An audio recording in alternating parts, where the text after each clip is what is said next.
Hi everybody, Sam from Road Trail Run here. We're going to take a look and the first run in the Hoka One Clifton 7, the iconic Clifton. Okay, so here's our Clifton 7. It is mainly an to the upper here. So we have a new sandwich mesh, engineered mesh upper with a pull tab there, a little bit rigid. I found them incredibly easy to put on.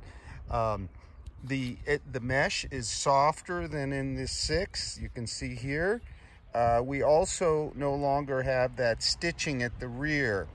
We do have an arch band or a gusset holding your foot. So I've just tried them on. I'm going to run them, but the fit is quite snug at midfoot. They're new, of course. The toe box is decently broad. I wouldn't call it super broad, but you can also get these in a wide, of course. So one really nice thing that I noticed right away, weighing my sample 8.5 and translating to a 9. So in a 9, they should come in at 8.55 ounces or about 243 grams. And the 6 in a 9, US 9, came in at 8.9 ounces or 252 grams. So we lose 0.35 ounces or about 9 grams, which is great. So the midsole remains a compression molded EVA. We still have the early stage meta rocker. We have patches of rubber. It should hold up decently well. No big changes there. They are available in wide. They go on sale in August of 2020. Now I'm going to take them out for a run. I'll let you know how that first run goes.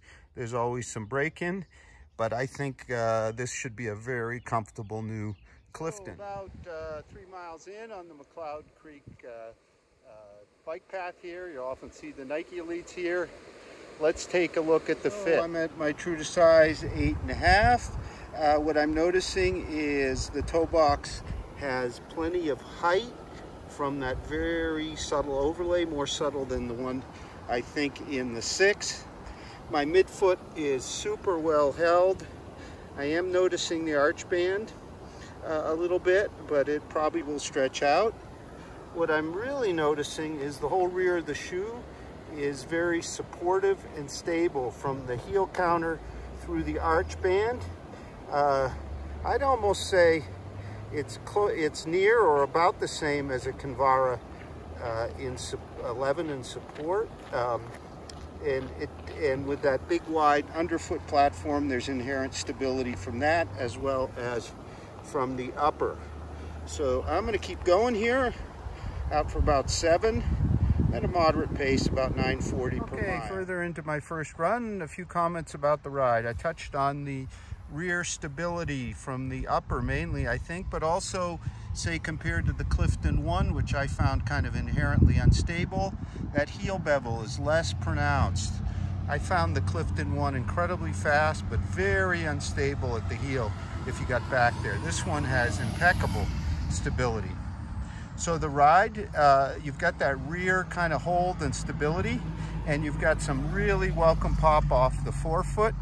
You got that characteristic Clifton pop. I do feel a bit of a lag in transition at my slower paces today, about 9:40 pace so far at the midfoot. That may be because of our arch or gusseted tongue through here. But I do find that the toe box, because it's so subtle, really allows a nice toe off. So if we look underneath at the outsole, we can see that inherent stability. There is some decoupling. Maybe I'd like to see a bit more right about where that logo is, but they're new, so they'll get some more flex, I'm sure. As far as the flex, just 3 or 4 miles in, they're starting to get some welcome flex. I think that's going to help that transition as time goes on, so I'm not too worried about that. Looking out over here towards the canyons, part of Park City Mountain. Just beautiful, a little bit of snow still up there. I'm going to keep going. I'm back from my run. I think fans of the Clifton will not be disappointed with this update. And if you haven't tried a Clifton, this might be a good one to start with. So I think the upper plays a big role in a number of factors here. One, it allows, I think, a more agile, flexible toe off than the prior upper.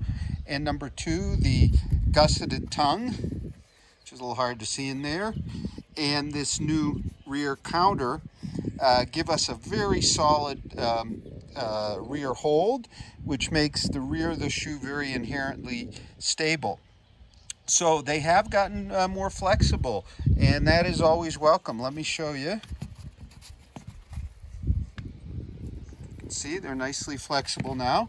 I had a really pleasant run, about 6.5, close to 7, at about 9:40 pace it ended up.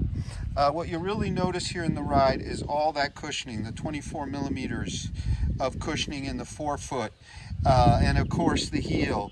The amount of rubber that's placed is just about right to provide enough response, yet keep that softness. The compressed EVA here somewhat reminds me of a little bit softer flavor of Saucony's Power Run, but not as bouncy as their Power Run Plus. A shoe that really came to mind as I was running today, and we'll have much more in our multi-tester review comparisons, is the Skechers Go Run Ride 8. It has a much denser, less breathable upper. It doesn't really have much of a front rocker, so it really has kind of a dull ride despite its hyperburst. The rocker here is super well implemented, I think. I still feel that where that logo is, there's a little hitch in the otherwise really good decoupling of the midsole.